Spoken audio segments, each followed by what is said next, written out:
तो आज मैं आपको एक्सप्लेन करूंगी आयरन मैन के तीनों पार्ट्स। तो मूवी की स्टार्टिंग होती है अफगानिस्तान के बॉर्डर को दिखाते हुए। वहाँ पर यूएस आर्मी भी होती है जो कि किसी ऐसे आदमी का इंतजार कर रही होती है जो कि वेपन्स को डील करता था और उसका नाम था टोनी। फिर कुछ ही टाइम में हम देखते हैं कि टोनी वहाँ पर पहुँच जाता है। वहाँ पर टोनी उस आर्मी का एक मिसाइल दिखाता है और कहता है कि ये हम लोगों ने बनाया है, ये इतना ज्यादा खतरनाक है कि ये एक मिसाइल ही पूरी कंट्री को तबाह करने के लिए काफी है। और फिर वहाँ पर उसका एक्सपेरिमेंट किया जाता है। दरअसल टोनी यहाँ पर आर्मी से कोई डील करने आया था और इस डील से वो बहुत अमीर हो सकता था। उसके बाद वो यहाँ से चला जाता है, लेकिन तभी टोनी की कार पर कोई फायरिंग करने लगता है। वहाँ पर मौजूद सारी की सारी आर्मी टोनी को बचाने की कोशिश करती है, लेकिन वो लोग उन आर्मी को फायर करके मार देते हैं। टोनी अपनी जान बचाकर गाड़ी से बाहर तो आ जाता है, लेकिन उसके पास उसी की कंपनी का बॉम्ब पड़ा होता है जिसके फट जाने से वो काफी जख्मी हो जाता है। अब हमें एक दिन पहले का टाइम दिखाया जाता है जब टोनी को बेस्ट वेपन मेकर का अवार्ड मिला था।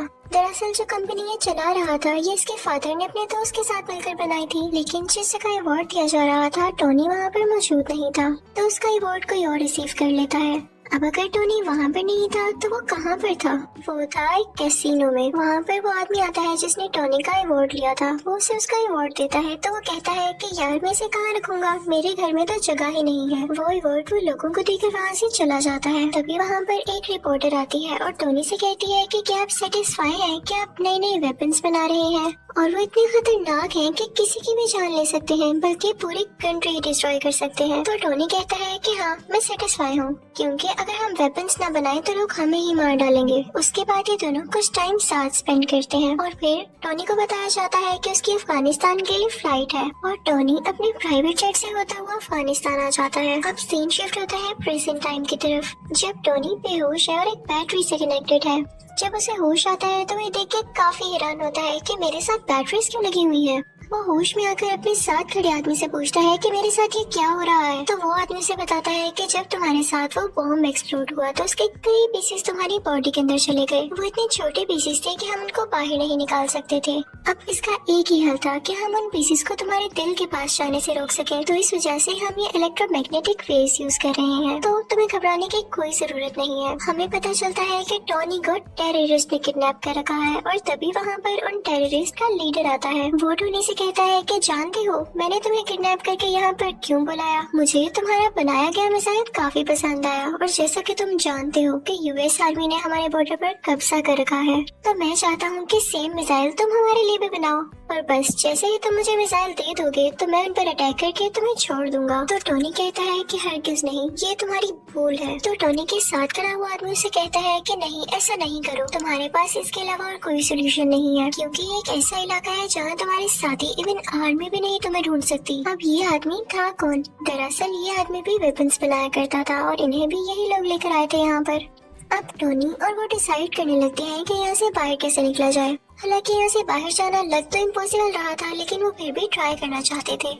वो आदमी कहता है कि मुझे अपनी फैमिली के पास जाना है। तो टोनी कहता है कि मेरी कोई फैमिली नहीं, बस एक ड्राइवर और एक सेक्रेटरी है। तो वो दोनों सोचते हैं कि हम कोई ऐसा ड्रेस बनाएंगे जो कि बुलेट प्रूफ हो, ताकि जब हम लोग बाहर निकले और वो हम पे शूट करें तो हम पे कोई असर ना हो और हम फौरन से भाग जाएं। वो आदमी टोनी को बताता है कि तुम्हारी बॉडी में जो इलेक्ट्रोमैग्नेटिक वेव्स है उनको सिर्फ वही बैटरी कंट्रोल कर सकती है जो मैंने तुम्हारी बॉडी के साथ कनेक्ट की थी। अब उसको ढूंढना होगा ताकि उसको यूजफुल बनाकर हम यहाँ से बाहर जा सके, लेकिन उस सूट के लिए इनको बहुत हाई पावर बैटरी चाहिए थी जो कि सूट को रन भी कर सकती। दूसरी तरफ लीडर को तो यही लग रहा होता है कि शायद ये लोग मेरे लिए वो मिसाइल बना रहे हैं, तो वो उसको मटेरियल भी देता रहता है, क्योंकि वो नहीं जानता होता कि मिसाइल बनाने के लिए क्या क्या मटेरियल चाहिए। लेकिन जल्दी जब वो सूट तैयार होता है तो इस बात की खबर उस लीडर तक भी पहुंच जाती है। उसे बहुत गुस्सा आता है और वो उस आदमी को जो कि टोनी के साथ इस सूट बनाने में हेल्प कर रहा था काफी इंजर्ड कर देता है। टोनी अपना वो सूट पहनता है और उसमें सारा सिस्टम डाउनलोड करता है। उसमें वो पावर भी ले आता है और वहाँ पर मौजूद सब लोगों को मारने लगता है और उस केव से बाहर आ जाता है अपना वही ड्रेस पहनकर। टोनी वहाँ से निकलकर सारे वेपन्स डिस्ट्रॉय करता है और अपने ड्रेस में ही मौजूद रॉकेट लॉन्चर से वहाँ से फ्लाई कर जाता है।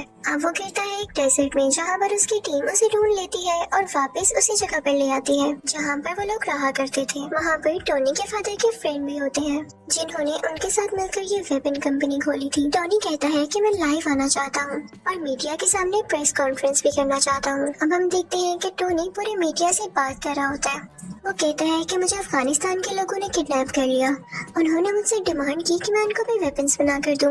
मैंने ये सोचा है कि मेरे वेपन्स इतनी प्रॉब्लम्स क्रिएट कर रहे हैं और वो लोग भी मेरे वेपन्स को हासिल करके जंग करना चाहते हैं, वॉर करना चाहते हैं, और मैं ये सब नहीं चाहता, इसलिए मैं अपनी कंपनी बंद कर रहा हूँ। और एटलीस्ट अगर कंपनी बंद ना भी की तो मैं ऐसे वेपन्स कभी नहीं बनाने वाला।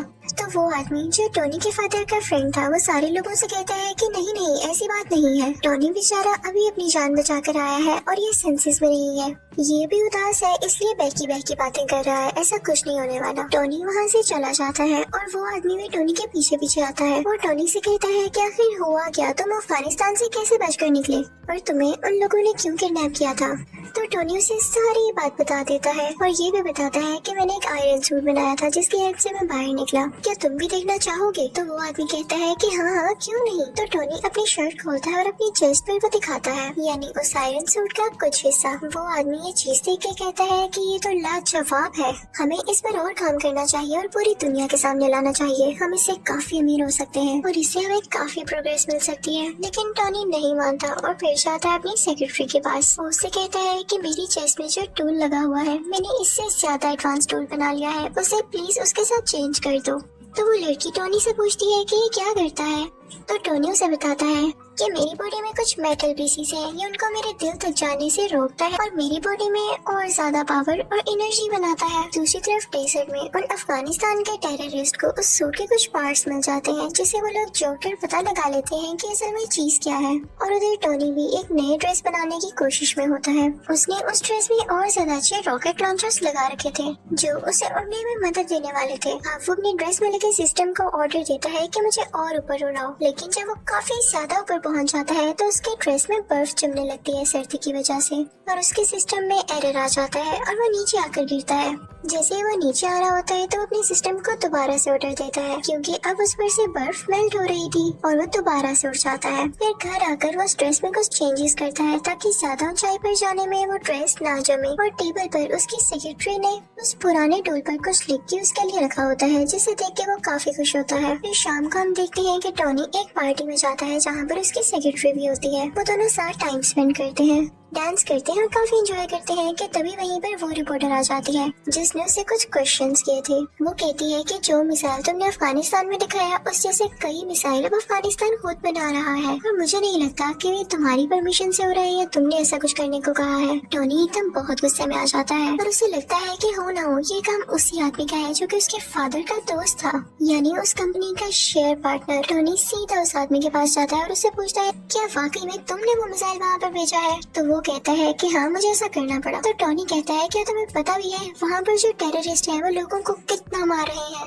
और तुमने उन्हीं टेररिस्ट की मदद करी थी, हमारी कंपनी ऐसे काम नहीं करती। लेकिन वो उसकी एक नहीं सुनता। फिर टोनी घर आ जाता है और खुद ही कुछ करने का ट्राई करता है। टोनी अपनी ड्रेस को बहुत एडवांस बना लेता है, उसमें उसने हर तरह की टेक्नोलॉजी यूज कर दी थी जो कि फायर भी कर सकती थी और छोटे छोटे रॉकेट्स भी शूट कर सकती थी।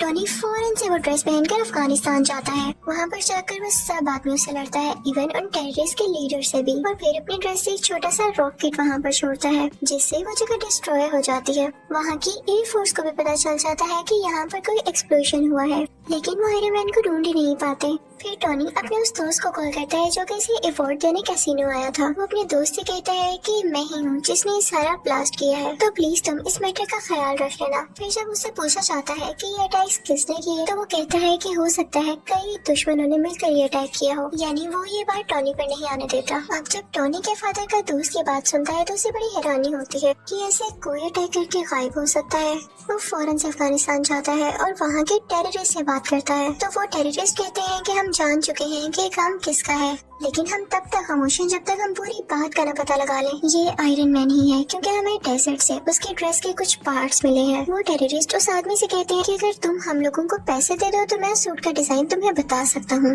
लेकिन टोनी के फादर का दोस्त ऐसा नहीं करता, बल्कि उन लोगों को डरा धमका कर वो ड्रेस अपने साथ ले आता है। टोनी को पता चल जाता है कि उसका पुराना ड्रेस किसी ने चुरा लिया है। वो फौरन से अपनी सेक्रेटरी के पास जाता है और उसे कहता है कि कैसे भी करके मुझे उसको रोकना होगा कि कहीं ये सारी इन्फॉर्मेशन लीक न हो जाए और वो मेरा नाम, मेरी आइडेंटिटी यूज करके हर जगह तबाही फैलाए। अब टॉनी की सेक्रेटरी उस आदमी के ऑफिस जाती है, यानी वही आदमी जो टॉनी के फादर का दोस्त है। वो सारी इन्फॉर्मेशन उसके कंप्यूटर से कॉपी करने लगती है और साथ ही साथ उसे ये भी पता चलता है कि यही वो आदमी था जिसने टॉनी को किडनैप करवाया था उन टेररिस्ट से, क्योंकि ये नहीं चाहता था कि टॉनी का इस कंपनी में जरा सा भी शेयर हो। ये सुन के वो काफी हैरान होती है और वहाँ से जाने ही वाली होती है कि तभी वहाँ पर वही आदमी आ जाता है जिसके कंप्यूटर से वो डेटा चुरा रही थी, लेकिन उसे बातों में लगा के वहाँ से चली जाती है। अब वो आदमी भी इतना कोई इनोसेंट नहीं था, उसे पता चल जाता है कि ये लड़की मेरे कंप्यूटर से सारा डेटा चुरा गई है। जब वो लड़की सारी इन्फॉर्मेशन लेके वहाँ से निकल रही होती है तो एक आदमी आता है और कहता है कि आप टॉनी को जानती है ना, कि आप टॉनी से मेरा इंटरव्यू करा देंगी, मुझे उससे कुछ सवालात पूछने हैं, कुछ क्वेश्चनिंग करनी है। और दूसरी तरफ टॉनी के फादर के फ्रेंड को भी अजीब अजीब फील हो रहा होता है, क्योंकि वो जानता था कि टॉनी अब कितना पावरफुल है और उसे पता चल चुका है कि इस सारे गेम के पीछे मेरा ही हाथ है। उस आदमी ने कुछ साइंटिस्ट को ऑर्डर दिया होता है वही टूल बनाने के लिए जो कि टॉनी की चेस्ट में था, लेकिन हैरानी वाली बात यह है कि जो टूल ये बनवा रहा था उसका साइज काफी बड़ा था, लेकिन उसको कंप्लीट होने में भी टाइम था। तो ये जाता है टॉनी के घर काफी गुस्से में। वो टॉनी की बॉडी को डीएक्टिवेट करके उसकी चेस्ट में से वो टूल यानी जब उसका हार्ट था वो ले जाता है, जिसकी वजह से टॉनी बहुत डाउन फील करने लगता है और उसके बगैर वो ज्यादा देर जिंदा रहने वाला नहीं था। कि तभी टॉनी को याद आता है कि उसकी सेक्रेटरी ने उसे एक पुराना टूल भी दिया था। वो फौरन से उसको लगा लेता है और अपना ड्रेस दोबारा से अपनी बॉडी पर ले आता है। अब टॉनी के फादर का फ्रेंड तो टॉनी का वो टूल लेके जा चुका था। उसने अपने पास काफी बड़ा आयरन जायंट बना रखा था जिसका वो नाम रखता है आयरन मॉन्गर। वो आदमी वो टूल जो टॉनी की चेस्ट से निकाला गया था उसके अंदर डाल देता है, जिससे वो एक्टिवेट होने लगता है। उसमें कई पावर्स आ जाती हैं, लेकिन इतनी ही देर में असली आयरन मैन भी वहाँ पर पहुँच चुका था और अब इन दोनों में काफी ज्यादा फाइट होती है। अब वो दोनों लड़ते लड़ते रोड पर आ जाते हैं। तभी आयरन मैन को याद आता है कि अभी तक ये सूट पूरी तरह ठीक नहीं हुआ, यानी अभी भी कई ज्यादा हाइट पर जाकर फ्रीज हो जाएगा। वो फौरन से ऊपर उड़ने लगता है ताकि आयरन मॉन्गर भी उसका पीछा करे। और जब वो लोग बहुत ऊपर पहुँच जाते हैं तो आयरन मॉन्गर का ड्रेस जमने लग जाता है, फ्रीज होने लग जाता है और वो अजीब सा हो थोड़ा डल होके नीचे गिरने लगता है। लेकिन तभी नीचे आते ही वो दोबारा से एक्टिवेट हो जाता है और वो आयरन मैन पर अटैक करने लगता है। अब ये दोनों पता है कहाँ आकर गिरते हैं, उसी लैब पर जहाँ पर ये बहुत बड़ा टूल बनाया जा रहा था। इस टूल को उसी आदमी के साइंटिस्ट बना रहे थे जो टॉनी के फादर का फ्रेंड था। अब आयरन मैन अपनी सेक्रेटरी को फौरन से कहता है कि तुम ये टूल एक्टिवेट कर दो, मैं यहाँ से फौरन से भाग जाऊंगा और इसका सारा का सारा इफेक्ट इस आयरन मॉन्गर पर हो जाएगा, क्योंकि ये नहीं जानता होगा कि टूल स्टार्ट होने वाला है। वो लड़की ऐसा ही करती है, उसमें काफी ज्यादा रेस निकलती है जो कि आयरन मॉन्गर के गिर्द आ जाती हैं और इन रेस की वजह से आयरन मॉन्गर मारा जाता है। अब अगले दिन हम देखते हैं कि टॉनी की प्रेस कॉन्फ्रेंस होती है और सारे उसे क्वेश्चन कर रहे होते हैं कि क्या आप ही हो आयरन मैन। तो उसके पास एक आदमी आता है और कहता है कि नहीं, आपने ये नहीं कहना, आपने ये कहना है कि उसमें आपका बॉडीगार्ड था और उन दोनों में आपस में कोई पर्सनल इश्यूज की वजह से लड़ाई हो रही थी और आपके फादर के फ्रेंड भी नेचुरल डेथ मरे। लेकिन टॉनी वो स्क्रिप्ट उठा के सब लोगों के सामने चला जाता है। तभी उसका दोस्त उसके कान में कहता है कि जो भी बात सच है वही बोलिएगा। आयरन मैन सबके सामने बोल देता है आई एम आयरन मैन, यानी अब सबको पता चल चुका था कि असली आयरन मैन टॉनी ही है। और इसी के साथ आयरन मैन पार्ट 1 यही खत्म हो जाता है।